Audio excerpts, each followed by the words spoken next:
Je vous montre tout ce que j'ai pris pour refaire un peu le plein dans mon frigo de fermentation, parce que comme je vous disais, j'ai tout offert à ma famille pour Noël, donc là il faut absolument que je refasse des choses, j'ai plus rien dans le frigo.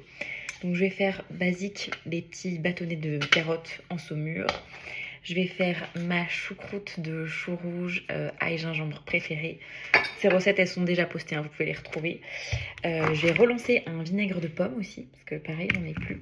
Et je vais refaire aussi des citrons confits. Je les ai tous offerts, mes citrons confits. Donc je refais ça. J'ai aussi lancé, ça c'est, vous voyez les petites bulles, ça va être mon pain au sarrasin que je vais cuire là à la vapeur dans mon vitaliseur. C'est ce qui va le plus vite là pour avoir un pain rapidement. J'ai aussi sorti du frigo mon levain que je suis en train de nourrir, mais là il me faut quelques heures avant qu'il se remette, qu'il regonfle bien. Là je crois qu'il avait besoin d'aide, donc c'est pas pour tout de suite. J'ai sorti mes grains de kéfir pour lancer un kéfir. Et puis j'ai aussi me faire un petit tartare d'algues, parce que ça c'est très très bon. Bon, je commence par le vinaigre. Hop, je prends 3-4 pommes comme ça. Je vais mettre directement, on peut prendre que les épluchures. Mais là, j'en ai plein, donc c'est pas grave. J'utilise les pommes comme ça, à couper grossièrement dans mon bocal. Ensuite, je vais recouvrir d'eau, un peu de vinaigre non pasteurisé pour aider un peu à booster, un peu de sucre et voilà. Une cuillère à soupe de sucre. Moi je prends du sucre blond brut. Voilà. 3 cuillères à soupe de vinaigre bio non pasteurisé, très important.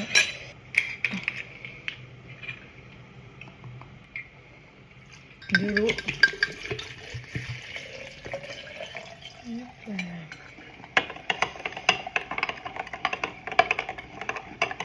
On met juste un petit tissu comme ça par-dessus, un élastique.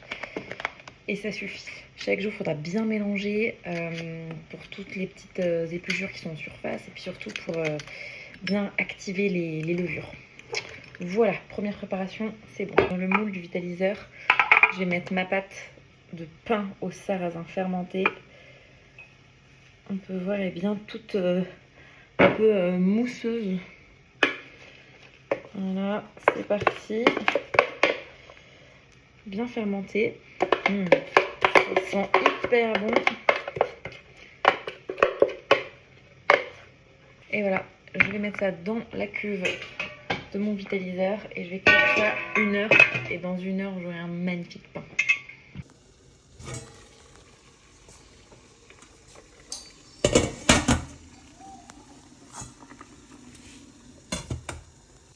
Bon, maintenant, je vais faire mes petites carottes en saumure, donc dans un bocal comme ça. Donc, je prépare vite ma saumure. C'est 30 g de sel dans 1 litre d'eau. Là, moi, je vais faire que 500 ml parce que ça suffit. Pour un bocal comme ça, pas besoin de faire 1 litre. Donc, je mets 15 g. 15 g. Voilà. Parfait. Et 500 ml d'eau décantée ou filtrée ou de la cristalline ou ce que vous voulez. Ou de l'eau bouillie puis refroidie, c'est pas mal aussi. Tac, hop là. Voilà. Hop. Maintenant, je vais laisser quelques minutes comme ça en mélangeant une fois de temps en temps pour que le sel soit bien dissous dans l'eau. Le temps que j'épluche mes carottes et que je les coupe en petits bâtonnets.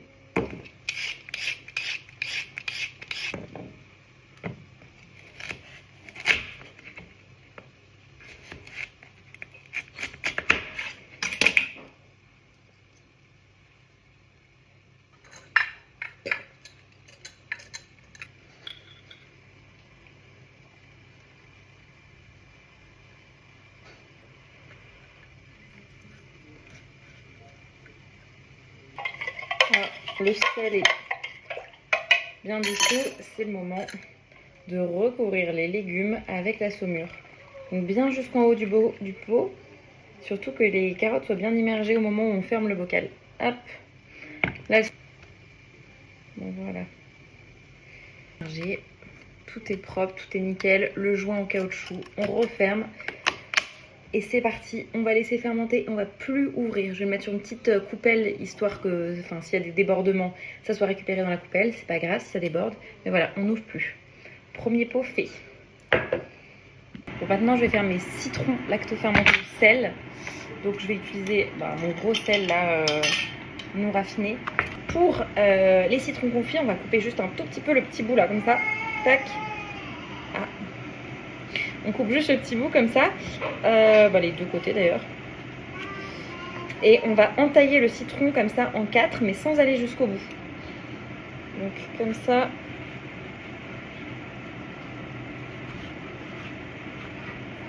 Voilà. Donc, ça doit ressembler à ça. Je sais pas si vous voyez. Voilà, on coupe environ aux 2/3 quoi. Et ensuite, on va vraiment maintenant le fourrer avec du sel. Et après, on va venir tous les mettre dans un bocal. C'est un peu en fait une séance batch cooking autour de la fermentation quoi.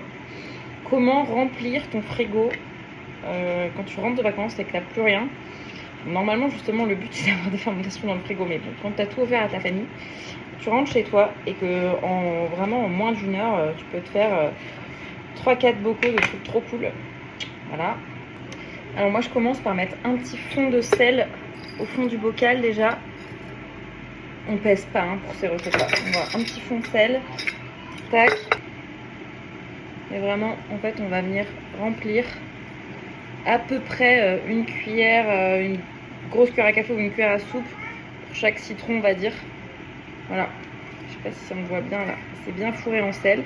Une fois que c'est bien fourré en sel, on va venir le mettre au fond du bocal. Et en fait, avec chaque citron, on va vraiment on va en mettre le plus possible. Il faut vraiment pas hésiter à appuyer fort pour vraiment les écraser, qu'ils soient hyper bien tassés. Voilà.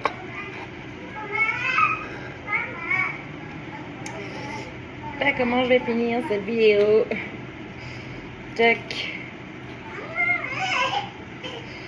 Et le jus va en fait au fur et à mesure sortir des citrons et normalement au bout de quelques jours il va recouvrir tous les citrons dans le bocal. Bon, moi j'ajoute aussi des petits morceaux de gingembre, des petites baies de genièvre, voilà, on met ce qu'on veut, quelques graines de moutarde. Hop là, voilà, il y en a pas mal. Ah oui, je t'en avais mis. Ah. Bon là je pense qu'on est pas mal. Je peux pas remplir plus que ça. Hop, voilà. Voilà, là je vais laisser quelques heures, voire quelques jours. Le jus normalement va monter. Si au bout de 3-4 jours il n'a pas complètement recouvert les agrumes, je vais mettre un peu d'eau bouillie et une grosse cuillère de sel en plus, enfin comme une saumure en fait, en plus pour que vraiment les citrons soient recouverts, parce que sinon ceux qui ne seront pas recouverts par-dessus, vu que c'est une fermentation qui est vraiment longue, plusieurs semaines voire plusieurs mois, et ça va moisir au-dessus. Voilà, c'est parti pour la choucroute chou rouge ail gingembre. C'est vraiment une de mes préférées. Celle-ci, moi je coupe en deux comme ça, je lave un coup, puis après je passe à la mandoline, c'est hyper rapide. Je garde une ou deux feuilles de chou pour l'utiliser en haut du bocal pour un pois. Et ensuite c'est parti.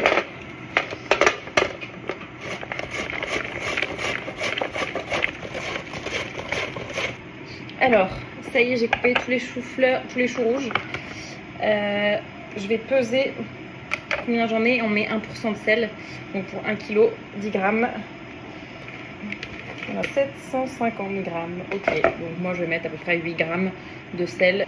Pour la choucroute, moi j'aime bien mettre 1%, certains mettent 2%, donc c'est un peu comme on veut, entre 1 et 2% en tout cas. Hop. Tac. Et ensuite, du coup, moi j'aime bien celle-ci, l'aromatiser avec de l'ail et du gingembre. Je prends mon gingembre et mon ail et je mets tout dans le presse-ail comme ça. Tac.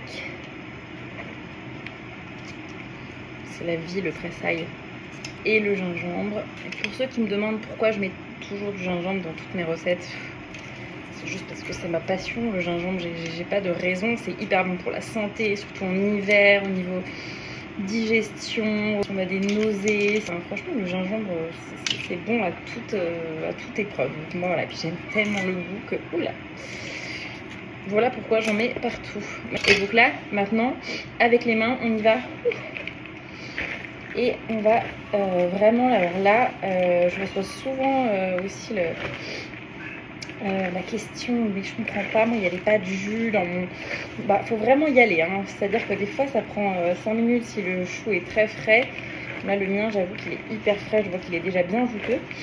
Il y a aussi une question de si on coupe très finement ou pas, si c'est un peu plus, si c'est fait au couteau et qu'on coupe un peu grossièrement, c'est très bon et ça fonctionne aussi, mais il faut y aller un peu plus longtemps au niveau du massage. Et si vraiment on n'a pas de jus qui vient, on peut faire le massage, faire une pause d'éventuellement, je sais pas, 20-30 minutes, et revenir après, avant de mettre dans le bocal. Et en général, quand même, le chou a bien dégorgé, donc normalement, il devrait quand même y avoir du jus. Hop là. Hop. Voilà, il faut vraiment y aller avec les deux mains, toutes nos forces. Un truc que je raconte de temps en temps en atelier, j'aime bien raconter, ça fait un peu rigoler les gens, c'est qu'en fait, si on fait vraiment avec les mains, en fait on a des petits enzymes, des petites levures sur les mains. En fait, vu que bah voilà, tout notre corps, c'est des bactéries, etc., on en a aussi sur les mains. Évidemment, il faut le faire avec des mains propres. Mais ces petites choses qu'on a sur nos mains, nos doigts, et ben, vont aussi aider à démarrer en fait la fermentation. Donc c'est intéressant de le faire à main nue, donc, sauf des fois certaines recettes qui sont très avec beaucoup de piment, etc. Ça pique. Donc je comprends qu'on fasse avec des gants, mais sinon il ne faut vraiment pas hésiter à utiliser nos mains. Voilà. Si on voit, mais il commence déjà à y avoir du jus qui coule. Bon, ça y est, il y a pas mal de jus. C'est l'heure de mettre tout dans un bocal. Alors, sans oublier vraiment de très bien tasser. Chaque poignée, c'est important pour vraiment qu'il y ait le moins d'air possible.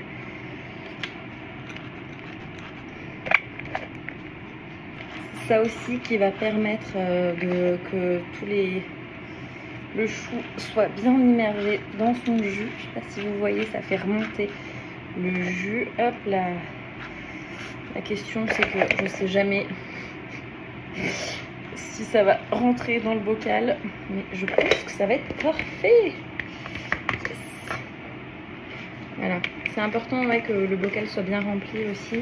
Alors, pas à ras-bord, hein. Vous allez voir, je vais appuyer, ça va aller, mais en tout cas qu'il soit minimum aux 3/4, parce que s'il y a trop d'air qui rentre dans le bocal, ça peut faire des moisissures.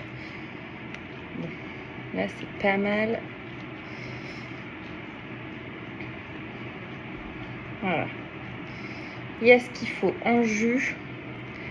Alors je vous montre aussi, j'avais gardé du coup les petites feuilles au début pour faire un poids. C'est pas obligatoire, hein, je le répète toujours, moi j'aime bien le faire quand même. Mais si vous avez un bocal qui est à fermeture mécanique avec les joints là comme ça, et que la choucroute est bien, enfin les légumes remontent bien jusqu'en haut, c'est même pas obligatoire. Mais j'avoue que moi j'aime bien le faire quand même. Donc hop, je la mets comme ça. Et ça c'est pas grave si le poids est pas immergé, c'est pas grave. En fait ce qu'on veut c'est vraiment que le chou reste bien en place. Voilà. Tac, faut que le rebord soit quand même propre. Ça a l'air d'être bon. On referme et encore une fois, on met sur une petite coupelle et on n'ouvre plus pendant au moins 15 jours, 3 semaines avant de mettre au frigo. Ah, c'est beau. Allez, maintenant je lance un kéfir. Alors si avec ça on n'est pas tous en forme pour tout l'hiver, je sais pas ce qu'il faut. Alors moi je mets 2 grosses cuillères de grains. Voilà. 2 grosses cuillères de sucre.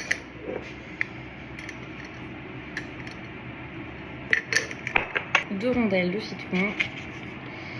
Les puristes en PLS qui se disent elles pèsent pas ces trucs. Et oui, je les pèse pas tous. 2 rondelles de citron et de figues. Et ensuite, tout ça on recouvre avec de l'eau filtrée, bouillie, décantée, comme on veut. Ça c'est important. On mélange. Et oui, on a le droit d'utiliser de l'inox. Personne ne va mourir. On mélange. Hop. On referme. Enfin, pas hermétiquement. Il y en a pareil qui aiment bien le faire, mais moi je préfère fermer avec un petit tissu. Tac, et c'est parti. Bye bye. On se voit dans 24-48 heures. Allez, dernier truc, on se fait un petit tartare d'algues ensemble. Je vais les réhydrater avec un peu d'eau bouillante. Une fois qu'elles sont réhydratées, j'ajoute un peu de vinaigre, un peu d'huile, un peu de jus de citron, de l'ail, de l'oignon, ça peut être de l'échalote. Je vais mettre aussi un peu de coriandre fraîche. Et voilà, je mets tout ça au frais et ensuite on le mange sur le pain au sarrasin qui est en train de cuire, qui commence à sentir bon, mais bon, mais bon, mais bon. J'ai réhydraté les algues dans l'eau chaude 5 minutes. J'ai enlevé l'eau et maintenant j'ajoute un peu d'huile d'olive, l'ail et les oignons que j'ai émincés, mes petites feuilles de coriandre fraîches. Les enfants, c'est la vraie vie. Hop. Ceux qui détestent la coriandre en PLS. Moi, je pourrais nager, vivre au milieu d'une forêt de coriandre. Ça m'irait très très bien. Le jus de citron. Un peu de zeste de citron aussi. Et voilà. Ce qu'on peut faire, c'est des fois ajouter un peu de jus de saumure si on a envie, pour avoir un petit tartare d'algues un peu lacto-fermenté. Mais bon, là, comme je vous disais, j'en ai plus, donc j'en ai pas mis. Un petit tour de moulin. Et voilà.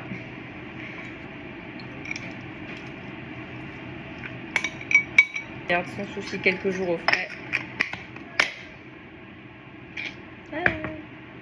Entre-temps, a fini de cuire. Regardez comme il est beau. Bon, franchement, je trouve qu'en un peu plus d'une heure, on a quand même fait pas mal de trucs.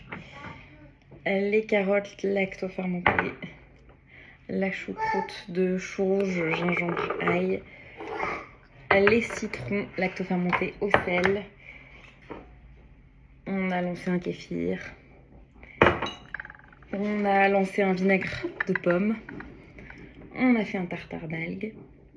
Et surtout, enfin, pas surtout, mais on a aussi fait un magnifique pain vapeur au sarrasin qui fume encore. Incroyable, je vous montrerai le résultat. Bon, vous voyez, c'est rapide finalement.